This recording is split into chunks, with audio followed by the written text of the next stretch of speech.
Hi hello welcome to post 360. నేను మీ Murali రపల్లి. Obulapuram mining case అనగానే మనందరికి గుర్తొచ్చేది బంగారంతో తయారు చేయబడినటువంటి కమోడ్. అదే మనం వాష్రూమ్కి వెళ్తాం కదా, ఆ కమోడ్ బంగారంతో చేయబడినటువంటి కుర్చీ, ఆ ఇల్లంతా డబ్బులు కట్టలతో నిండిపోయినటువంటి ఇల్లు. గాలి జనార్దన్ రెడ్డి కోటాను కోట్లు సంపాదించి తన దర్జాన్ని దర్పాన్ని వెలగబెట్టినటువంటి రోజులవి.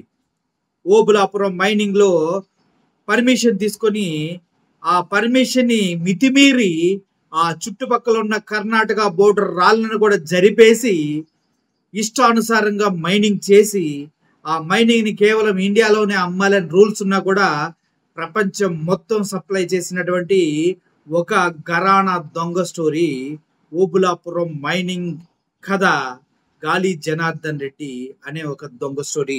ముఖ్యంగా చెప్పాలంటే వీళ్ళు మైనింగ్ కి పర్మిషన్ తీసుకున్న మాట వాస్తవమే, ఐరన్ ఖనిజాన్ని తీయడానికి. కానీ ఎంతవరకు పర్మిషన్ తీసుకున్నారో ఆ హద్దులు దాటిపోయారు. చివరికి కర్ణాటక బోర్డర్ రాళ్లను కూడా కిలోమీటర్ల మేర వెనక్కి జరిపేసి మైనింగ్ ని విచ్చల విడిగా చేశారు. తన మన తారతమ్య భేదం లేదు. చివరికి హిందూ దేవాలయాలను కూడా కూక్కట వేళ్లతో సహా పెకిలించి వేసి మైనింగ్ దర్జాగా కొనసాగించారు. ఎంత దర్జాగా అంటే కొన్ని వందల వేల కోట్లు సామ్రాజ్యాన్ని నిర్మించుకున్నట్లుగా.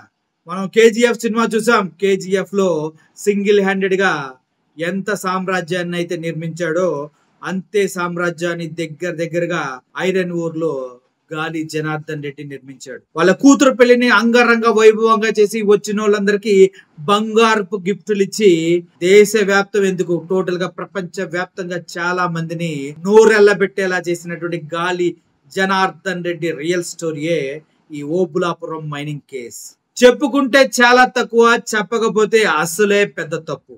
ఎందుకంటే ఘరానా దొంగలు, ఘరానా మోసం, దేశ సంపదను విదేశాలకి తరలించిన వైనం, అధికారుల దగ్గర నుంచి ఐఏఎస్ ఆఫీసర్ల దాకా అవినీతికి పాల్పడి కట్టబెట్టిన అంతులేని సంపద గాలి జనార్దన్ రెడ్డి సొంతమైపోయింది. ఇంట్లో బంగారంతో చేయించిన కమోడ్స్ అంటే అర్థం చేసుకోండి ఎంత బంగారం అతని దగ్గర ఉందో. ఇప్పటికి కూడా 53 కేజీల ఆశలు సిసలైన నికార్సిన బంగారాన్ని పాపం సిబిఐ సీజ్ చేసేసింది. ఆ సీజ్ చేసిన బంగారానికి తుప్పు పడుతుందంటూ పాపం గాలి జనార్దన్ రెడ్డి అన్నం కూడా తినకుండా బంగారం ఏమైపోతుందన్న బాధతో జైల్లో రోజులు లెక్క పెడుతూ ఉన్నాడంట ఇంతకాలం. గత 4 సంవత్సరాల నుంచి జైల్లోనే చెప్పకూడు తింటున్నటువంటి గాలి జనార్దన్ రెడ్డి కేసు నిన్న ఫైనల్ జడ్జిమెంట్ రావడం జరిగింది. అయితే అందుట్లో 9 మంది నిందితులను చేర్చినటువంటి సిబిఐ దగ్గర 219 మంది సాక్షులను విచారించింది. అంతేకాదు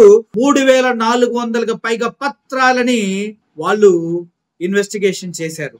ఇలా ఏపీ, కర్ణాటక దేశాల్లో ఎక్కడ పట్టినా నా చిన్నతనంలో వినిపించినటువంటి ఘరానా దొంగ పేరు గాలి జనార్దన్ రెడ్డి. నిన్న కోర్టులో గాలి జనార్దన్ రెడ్డి కేసు హీరింగ్ వచ్చి ఫైనల్ జడ్జిమెంట్ రోజు గాలి జనార్దన్ రెడ్డికి శిక్ష పడుతున్న టైంలో నేను ప్రజాసేవలో ఉన్నానంటూ ఆయన జడ్జి గారికి చెప్పినట్టుగా వార్తలు వస్తున్నాయి. ప్రజాసేవలోన ఏ విధంగా గాలి జనార్దన్ రెడ్డి వాళ్ళ సొమ్ముని అక్రమంగా విదేశాలకు తరలించుకొని ఫుడ్ కింద పెట్టుకునే కమ్మోడ్డు కూడా బంగారంతో చేయించుకునే అంత స్థాయిలో ప్రజాసేవ చేసావా?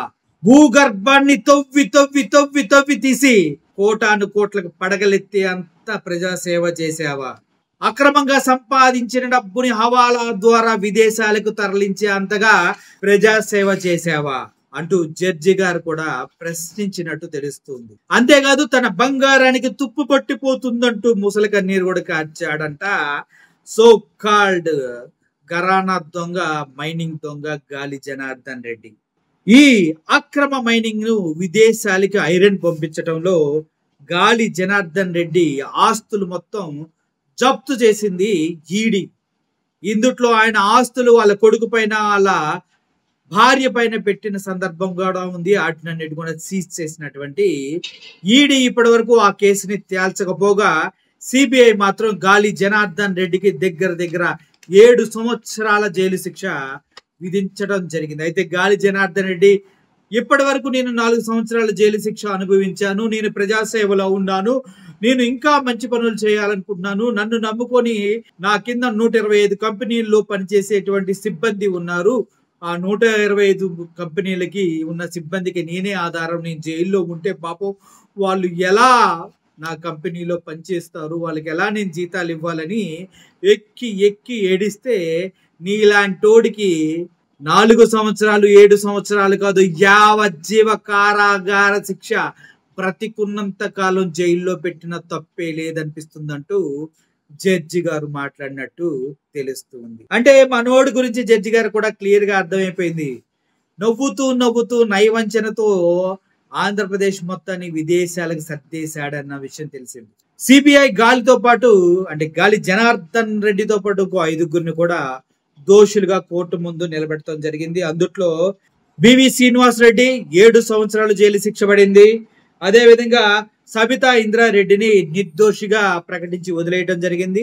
గత 14 సంవత్సరాలుగా కోర్టు చుట్టూ తిరుగుతున్నటువంటి సబితా ఇంద్రారెడ్డికి గాలి జనార్దన్ రెడ్డి కేసులో ఎటువంటి సంబంధం లేదంటూ పాపం ఆవిడకి ఊరటక మాత్రం కలిగింది. ఆవిడ ప్రెస్ మీట్ పెట్టి మరి చెప్పారు, కోర్టుల్ని నమ్ముకున్నందుకు నాకు న్యాయం జరిగిందని. అదే విధంగా రిటైర్డ్ ఐఏఎస్ కృపానందన్ కూడా నిర్దోషిగా కోర్టు ప్రకటించడం జరిగింది. వీళ్ళిద్దరూ లక్కీగా బయటకు వచ్చారు. అయితే 2007 జనవరి 18న 95 హెక్టార్లో మాత్రమే గాలి జనార్దన్ రెడ్డికి పర్మిషన్ ఇస్తే ఈయన దగ్గర 1000 హెక్టార్లలో ఈ ఐరన్ ఖనిజాన్ని తవ్వి తీసి విదేశాలకు అమ్మేసినటువంటి కేసులో గాలి జనార్దన్ రెడ్డితో పాటు మిగిలిన 5గురు కూడా 7 సంవత్సరాల యావజ్జీవ కారాగార శిక్ష పడింది. అది రేత్రి పగల్ని కన్సిడర్ చేసి ఆ శిక్షని అమలు చేస్తారంటూ చెప్తూ ఉన్నారు. అయితే వీళ్ళలో బివి శ్రీనివాస్ రెడ్డి ఈయనకి A1, అదేవిధంగా A2 గాలి జనార్దన్ రెడ్డి, A3 విడి రాజ్ గోపాల్,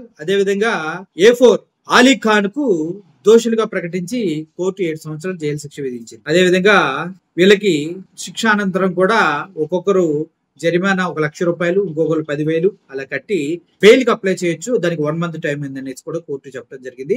ఇంకా 1 మంత్ లోపు ఎటువంటి చర్యలు అయితే లేవు. కంపల్సరీగా 1 మంత్ తర్వాతే బెయిల్ కి అప్లై చేయాలి. హైకోర్టు ఇచ్చిన తీర్పుని శిరస వహించాలి అని చెప్పింది. అంతకు మించి వేరే ఆప్షన్ లేదు. కోర్టులో కాకపోతే సుప్రీం కోర్టుకి వెళ్తారేమో అది తెలియని విషయం. వేరే కోర్టు కూడా అప్లై చేసుకోవచ్చు అని చెప్పింది.